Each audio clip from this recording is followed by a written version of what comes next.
মানে? মানে বালিশটা দিন, আমি সোফায় শুবো। আপনার মতো খারাপ ছেলে আমি আর একটু দেখিনি। হুম। আজব ব্যাপার। আমি আপনাকে খারাপ বললাম আর আপনি রিয়েক্ট করবেন না। রিয়াক্ট করার কি আছে? আমি খারাপ, আমি জানি। মেয়েরা আপনার কি ক্ষতি করেছে শুনি?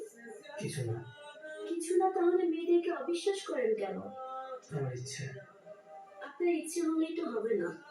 নিজের প্রতি অধিকার মানুষেরই থাকে। থাকে, কিন্তু সেটা একটা ভুল ধারণায় কেন? জানি না। আপনি কি কোনোদিনও আমার বিশ্বাস করবেন না? আমি আপনাকে অবিশ্বাস করি। বিশ্বাসও তো করেন না। অবিশ্বাস করি না, বিশ্বাসও করি না।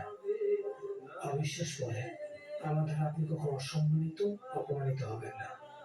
আর ভালোবাসা, সেটা তো বিশ্বাস ছাড়া পূর্ণতা পায় না। আমি আপনাকে ভালোবাসি, সেটা কিভাবে ভাবলেন? কেন? নিজের স্ত্রীকে ভালোবাসতে আপনার অসুবিধে? আর তাছাড়া আমার অপরাধটা কোথায়? বিয়ের আগে আপনাকে বলেছিলাম না আমি আপনাকে ভালোবাসতে পারবো না? বলেছিলেন, কিন্তু তাহলে আমার অপরাধ কোথায়? আপনি তো ভালো। বালিশটা দিন তো।